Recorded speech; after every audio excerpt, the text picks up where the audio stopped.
салом дӯстон, бозиҳои шаби гузашта дар чемпионатҳои топи аврупоӣ бисёр ҷолиб ва аҷиб сурат гирифтанд. Ин шабро метавон шаби пеналтиҳо гуфт. Дастаҳои номдортарин бо шарофати пеналтиҳо ғалабаи худро ба даст оварданд. Сити, Челси, Ливерпул, МЮ ва Арсенал ҳамаи дастаҳои топ ғалаба карданд. Имрӯз мо дар бораи ин бозиҳо маълумот медиҳем ва як хабари дигарам ҳаст, ки ба футболбози беҳтарини ҷаҳон дар айни ҳол тааллуқ дорад. Пеш аз сар кардан назари шуморо донистан мехостам, ки ҳамин ҳоло беҳтарин футболбози ҷаҳон ки аст? Аз рӯи натиҷаҳое ки нишон медиҳад, кадом бозингар аз дигарон фарқкунанда аст? Вариантҳои худро дар комментария нависед. Мо бошад сар мекунем. Дӯстон, то 5 чемпионатҳои аврупоӣ бозиҳои худро идома дода истоданд ва моро топ рақобатҳо интизор аст.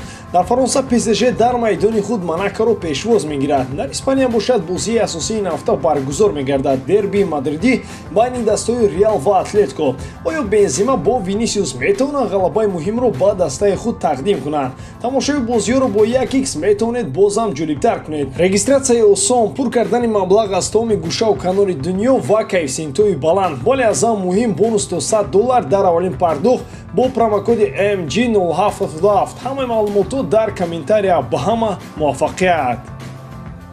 Дар Англия пешсафи ҷадвал Манчестер Сити пештар аз дигарон бозиашро доир намуд. Тақдири бозӣ бар зидди Вулверхэмптонро ягона пеналти ҳаллу фасл кард. Онро Раҳим Стерлинг бо гол ба анҷом расонд. Таъқибкунандаҳои Сити, тимҳои Ливерпул ва Челси дар як вақту соат бозиҳояшонро бар муқобили дастаҳои Астон Вилла ва Лидс баргузор карданд. Ба Энфилд легендаи Ливерпул Стивен Джерард баъиси сармураббии дастаи Астон Вилла омад. Бермингемиҳо танҳо дар хатти дифоъ қарор доштанд. Онҳо розӣ буданд, ки бозӣ бо натиҷаи 0-0 поён ёбад, вале шербачоӣ клуб ин чизро ба худ иҷоза дода наметавонистанд. Новобаста ба фурсатҳои зиёди голзанӣ сарнавишти бозиро як пеналти маълум кард. Салоҳ пеналтиро кор кард ва Салоҳ онро бо гол анҷом дод. Дар Энфилд Стивен Джерардро эҳтиром мекунам, вале бигзор ӯ имтиёзҳоро на бар зидди Ливерпул, балки муқобили рақибони Ливерпул ба даст орад.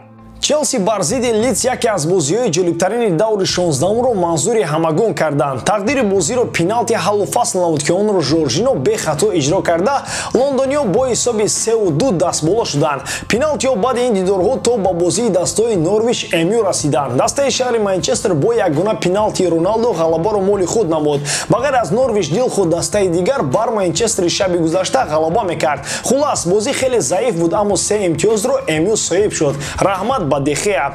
Дар Италия мушкилиҳои Ювентус идома доранд. Дастаи навкори серия А Венеция дар майдони худ бозиро бо Туриньо мусови 1-1 анҷом дод. Бо ҳамин ҳисоб пешсафи серия А дастаи Милан бозиашро ба Удинезе ба хотима бахшид. Ибрагимович голи 300-уми худро дар топ 5 зад. Дар Олмон мавзӯи қаҳрамониро метавон пушид. Бавария бар Майнц бо натиҷаи 2-1 дастболо шуду. Борусия Дормунд бошад дар бозӣ бо тими Бохум танҳо як имтиёз гирифт. Дар нӯҳ бозии Лига Яки Фаронса Лео Месси танҳо як гол задааст. Ин гол дар рақобат бар зидди дастаи Нан зада шуд. Дар он дидор Лео голи севуми дастаашро ба номи худ муҳр зад. Дар дақиқаи 87-уми дидор бозингари аргентинӣ ҳисобро 3-1 намуд. Барои Месси ин голи аввалин дар чемпионати Фаронса ба ҳисоб мерафт. Як голи Месси басанда буд то ӯро беҳтарин кунад. Гап сари он меравад, ки голи задаи бозингари аргентинӣ беҳтарин голи моҳи ноябр эътироф гардид. Интизор меравад, ки баъд аз кушодани тилисми назадани голҳо дар Лига 1 кори Лионел дар Фаронса барор мегирад.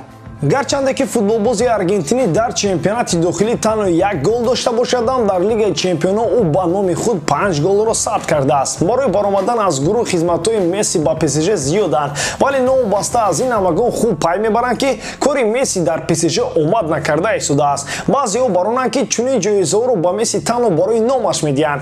Гуфта мешавад, ки голҳои зеботар аз голи задаи Месси дар моҳи ноябр буданд, аммо эътироф кардани Месси ва беҳтарин шумурдани голи ӯ ба нафи Лига хоҳад буд. Бо ин роҳ диққат ба чемпионати Фаронса боз бештар мегардад. Касе надида бошад, як маротибаи дигар лаҳзаҳои асосии бозии ПСЖ ва Нантро тамошо мекунанд. Хабарҳои гузариши Салоҳ ба дастаи Барселона рӯз то рӯз бештар мешаванд. Гуфта мешавад, ки Хави шахсан хоҳиши бузурги ҷалби футболбози мисриро ба дастаи худ дорад. Мутахассиси Каталониям пай бурдааст, ки бо академияи Барса ӯ дур намеравад. Аз ин рӯ бозингарони саршиноси олам бояд ба даста даъват шаванд ва ҷавонон аз паси онҳо бозии худро хуб мекунанд. Бозингари 29 сола атрофи ин мавзӯъ чунин ибрози андеша кард.